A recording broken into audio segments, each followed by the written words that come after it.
Saya selalu melawan sama orang tua, Pak. Saya dibesarkan sampai dikuliahkan, Pak. Tapi saya selalu membuat orang tua saya menangis. Shalom saudara yang dikasih Tuhan, dimanapun saudara berada. Kita kembali ada dalam program kesaksian anak-anak Tuhan, pertobatan di dalam kehidupan. Nah, hari ini kita ada bersama dengan seorang anak Tuhan, seorang abang, ya, seorang pemuda yang hari ini kita akan dengar kesaksian hidupnya, pengalaman hidupnya, dan bagaimana Tuhan menangkap dia.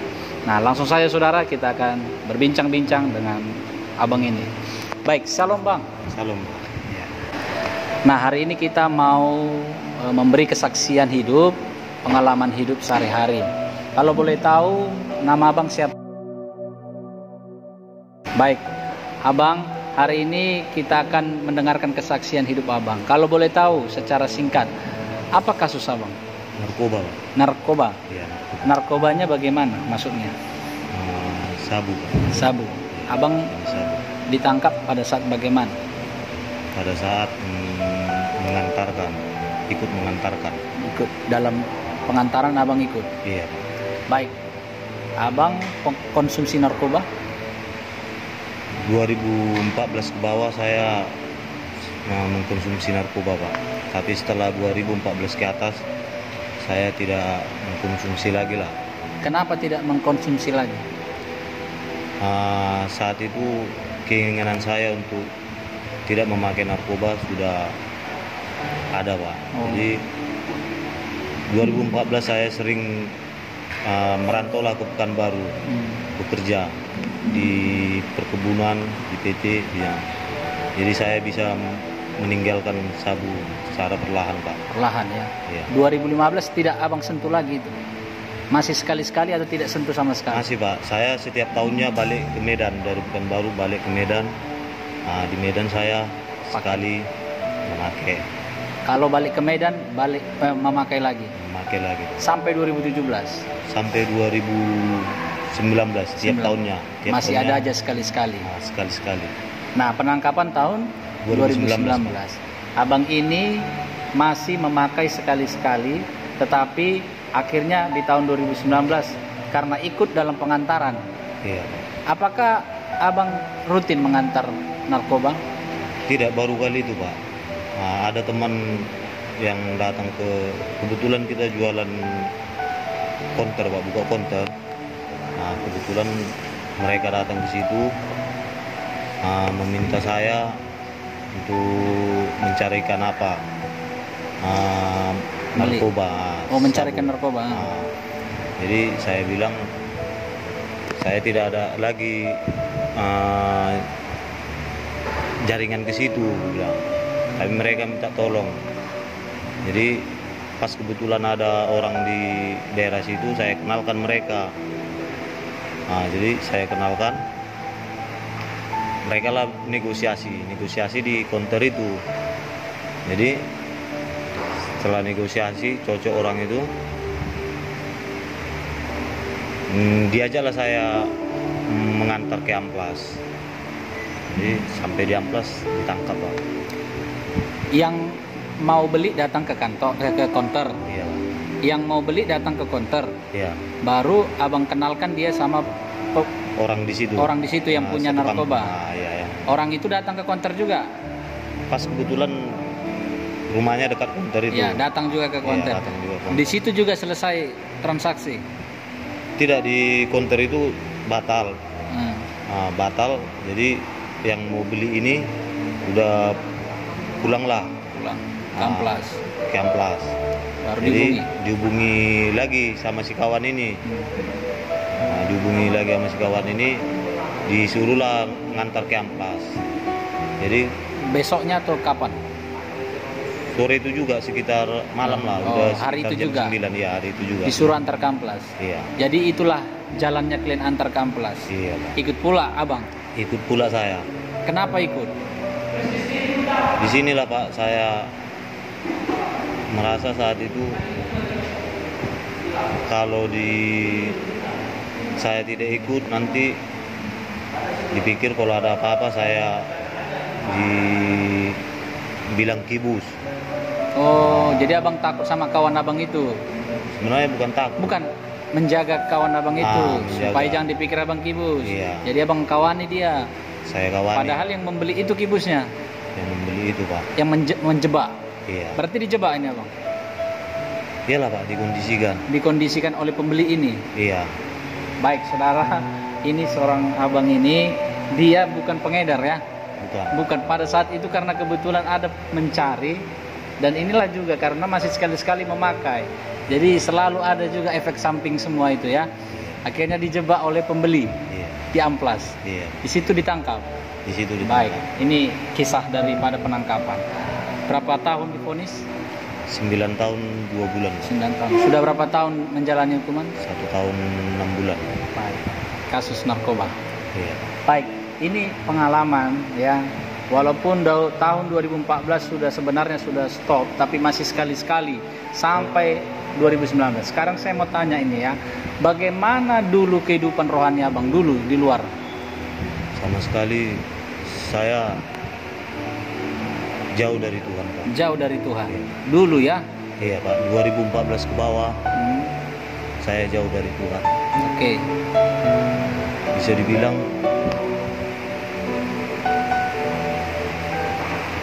saya sangat durhaka sama kedua orang tua saya terutama, dan mungkin saya masuk kemari karena banyaknya dosa-dosa saya. Kenapa dibilang durhaka? Apa rupanya yang abang lakukan? Saya dibilang bandel Pak. Saya dibilang jahat. Saya dibilang baik. Tergantung orang bagaimana menyikapi saya Pak. Saya dari kecil tinggal di tempat bibi Pak, Lamburu. Karena lingkungan saya, abang-abangan saya di lapangan, saya ikut di lapangan. Dari sekolah saya sudah dulu masih ganja Pak. Sudah mulai berganja. Kelas SMP saya udah pakai ganja Pak. SMP saya udah pakai ganja. Saya ikuti, saya aktif di organisasi kepemudaan, masyarakatan. Saya aktif. Saya selalu membuat bibi saya menangis karena tingkah laku saya. Saya selalu ikut dengan abang-abang yang brutal, berantem, perang, apa segala macam. Saya terikut-ikut di situ Pak. Saya potong sedikit. Ini kesaksian panjang sekali sampai dia teringat dengan kisah dulu kehidupannya. Tetapi yang mau saya tanya, kedua orang tua tadi dikatakan merasa seperti durhaka dengan orang tua. Orang tua di mana sekarang? Di Pekanbaru Pak. Pekanbaru. Apa yang membuat kamu merasa durhaka sama orang tua? Saya selalu melawan sama orang tua Pak. Saya dibesarkan sampai dikuliahkan Pak, tapi saya selalu membuat orang tua saya menangis. Waktu saya wisuda 2013,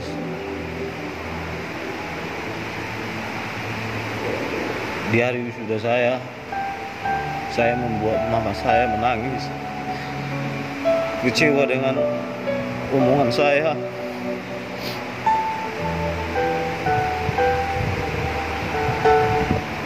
Dan tingkah laku saya Pak. Saya berumur 31 tahun saat itu Pak. Saat ini Saya 31 tahun. Saya belum bisa membahagiakan kedua orang tua saya yang sudah tua Pak. baik. Rasa ya kurang berbakti kepada orang tua. Berarti abang dulu wisuda ya? Iya. Gelarnya apa itu? AMD Pak. Komputer, D3 Pak. ya? Iya. Selesai D3 dikuliahkan orang tua. Baik, itu sampai penangkapan ya. Akhirnya setelah ditangkap, bagaimana komunikasi terakhir dengan orang tua? Apa yang kamu ingat?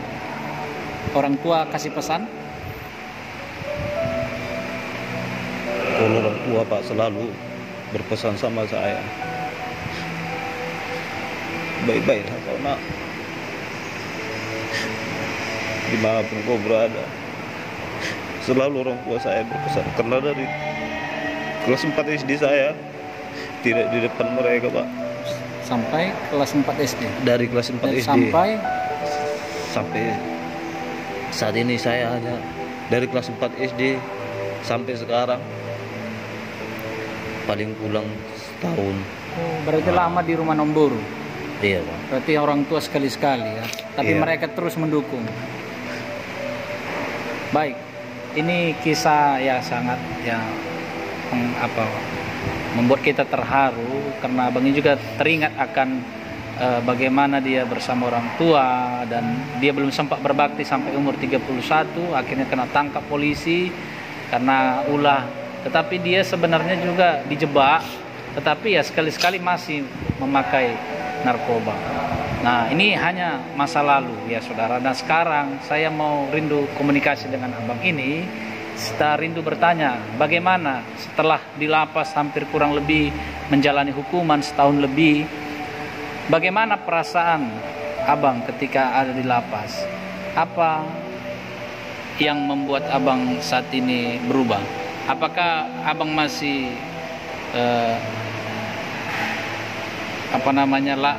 masih dikuasai oleh narkoba? Apakah abang masih marah sama Tuhan? Bagaimana perasaan abang setelah di lapas? Saya masuk 2019 bulan 7 Pak. Bulan 7, bulan 8 saya dikirim ke rutan. Di rutan saya ke gereja, selalu ke gereja. Di situ saya benar-benar merasakan dekat sama Tuhan Pak. Sampai sekarang saya merasakan ketenangan, kedamaian dalam hati saya Pak. Apakah sebelumnya dulu di luar abang belum seperti itu seriusnya? Tidak pernah Pak seriusnya seperti yang setelah saya masuk ini Pak. Dulu saya dalam 24 jam hanya 3 jam sampai 1 jam saya tidur Pak. Lainnya itu di kafe, diskotik, kumpul-kumpul sama abang-abangan sama apa, karena saya aktif di organisasi Pak. Baik, tentang ke gereja hanya rutinitas atau bagaimana? Ke gereja saya bisa dibilang rutinitas. Waktu di luar saya tidak rutinitas Pak, karena dalam setahun pun saya bisa dikira kalau jarang beribadah ya? jarang Pak. Berarti datang Bahkan- beribadah karena perayaan saja. Iya Pak, bahkan Natal pun saya berada di kafe Pak. Natal pun ya. Oke, ini saudara, ini memang kita hanya sekedar mengingat, tetapi setelah di lapas ada rasa perubahan itu ya. Perubahan itu sangat besar Pak. Perubahan itu terutama dalam batin saya. Apa yang membuat abang merasa ya ini pertolongan dari Tuhan? Saya tidak tahu Pak. Saya hanya berpikir saya masuk ke penjara ini itu karena kasih karunia Tuhan. Saya membaca Alkitab sudah mau yang kedua kalinya nih Pak. Dari kejadian sampai Wahyu. Nah, setiap malam saya lakukan itu. Baik. Dari rutan 3 ayat satu malam Pak. Oh, 3 ayat saja. 3 pasal atau 3 ayat? 3 ayat. Ayat. 3 pasal. 3 pasal. 3 pasal Pak. 1 hari sampai terus. Akhirnya sudah hampir 2 kali. Mau kedua kali. Mau Ini kedua saya kali. di Titus ini, Pak. Di Titus sekarang, baik. Iya. Sekarang ini Jadi, menarik. Saya ingat Efesus 2 ayat 8, Pak. Sebab karena kasih karunia Allah kamu diselamatkan oleh iman. Amin. Itu bukan hasil usahamu. Baik. Itu pemberian Allah. Baik. Jadi saya ambil hikmahnya, saya masuk kemari ini, saya diselamatkan oleh Tuhan. Baik. Seandainya tidak masuk di lapas mungkin masih asal-asal beribadah. Iya, Pak. Karena Asal-asal dan jauh dari Tuhan. jauh dari Tuhan. Natal pun tidak beribadah. Datang hanya sekali-sekali. Tapi ketika masuk penjara, dia merasakan lawatan Tuhan. Sama. Dan mulai datang ke gereja, aktif di gereja, dan mulai baca firman Tuhan setiap hari. Iya. Nah, saya bertanya sekarang, apakah abang merasakan kedamaian ketika dekat dengan Tuhan? Merasakan. Sama. Ada perbedaan dengan dulu dan sekarang? Tuhan sangat jauh, Pak. Dahulu saya merasa hidup ini lelah. Istilahnya tidak ada pengharapan. Begitu saja. Nah, belakangan ini saya dengan sering mendengarkan firman Tuhan, sering membaca firman Tuhan, Tuhan memberi harapan dalam hidup saya. Ada semangat baru ya? Ada semangat baru, Pak. Jauh berbeda dengan dulu ya? Jauh, Pak. Lebih antusias, lebih semangat dalam semangat Tuhan. Dalam Tuhan. Baik. Walaupun kita tahu abang ini harus menjalani hukuman di lapas, tetapi semangat itu datang dari Tuhan ya. Datang dari Dan Tuhan. perbedaan itu nampak sekali. Nampak sekali. Pertanyaan terakhir, apakah abang masih candu dalam narkoba? Tidak, Pak. Dari 2017 itu ditangkap. 2019 Ya. saya tidak pernah lagi mengkonsumsi narkoba, ganja, jenis narkoba, semua saya tidak pernah mengkonsumsinya, Amin. Pak. Sampai sekarang Sampai saat ini, Pak. Dan tidak pernah mudah-mudahan menyentuh. dan mudah-mudahan saya sampai selamanya tidak Selamanya. akan pernah memakainya Amin. lagi, Puji Tuhan. mengkonsumsinya, Pak. Itu pertobatan yang luar biasa. Iya. Ya. Satu pesan saya, jalani hari-hari, menjalani hukuman bersama Tuhan, tetap bertumbuh di dalam Tuhan, pasti nanti bebas. Tuhan akan kasih jalan, pengharapan yang luar biasa. Iya. Amin. Amin, Pak. Apa rencana, apa kerinduan yang terdalam kalau nanti bebas? Kerinduan yang terdalam, ya mungkin saya berharap dan doa saya, selalu berdoa saya, kedua orang tua aku diberi umur yang panjang agar saya bisa membuat mereka tersenyum di hari tuanya Amin. dan membanggakan hatinya. Amin. Sudah menikah? Belum, Pak. Berarti membahagiakan orang tua bisa juga dengan menikah, mencari Pekerjaan, Pak. dan semakin setia dalam Tuhan. Rencana untuk bebas sudah ada. Kalau apa yang mau dikerjakan, jadi semua itu pasti akan Tuhan lancarkan, Tuhan berkati. Amin ya. Iya, Pak. Baik, saudara yang diberkati Tuhan, kesaksian ini adalah kesaksian yang benar-benar dialami, yang benar-benar dirasakan. Ya, saudara di luar sana mungkin merasa ya seperti abang ini, ataupun masih sekarang-sekarang coba-coba narkoba dan sekali-sekali akan bahaya dampaknya. Tetapi saudara, dengar kesaksian hari ini, abang ini, biarlah kita putus dengan narkoba. Jangan coba, walaupun sekali-sekali. Dan jangan main-main dengan narkoba. Dan kalau saudara punya orang tua, ya, abang ini dengan hati yang sangat dalam berkata, dia menyesal tidak pernah berbakti kepada orang tua. Saudara, ingatlah orang tua. Ada 2 pesan yang kita pelajari. Nah, dimanapun saudara berada, doakan selalu abang ini untuk tetap kuat dalam Tuhan, dan saudara yang dengar kesaksian ini biar tetap semakin setia dan mencintai Tuhan. Terima kasih, Tuhan Yesus memberkati. Kita berdoa Bang ya. Bapa di sorga, kami bersyukur buat kesempatan ini, buat hamba-Mu yang sudah memberi kesaksian. Biarlah kesaksian ini menjadi berkat bagi orang-orang yang mendengar, dan terkhusus juga bagi hamba-Mu ini, semakin hari semakin mencintai Tuhan, semakin kuat di dalam Tuhan, menjalani hukuman karena dia harus melewatinya, tetapi percaya Tuhan pasti menolong Bapa. Kelak bebas Tuhan memakai dia menjadi alat Tuhan dan menjadi orang yang berdampak dimanapun dia berada. Terima kasih Tuhan, Roh Kudus tuntun kami selalu. Di dalam nama Yesus kami berdoa dan mengucap syukur. Bersama kita katakan, amin.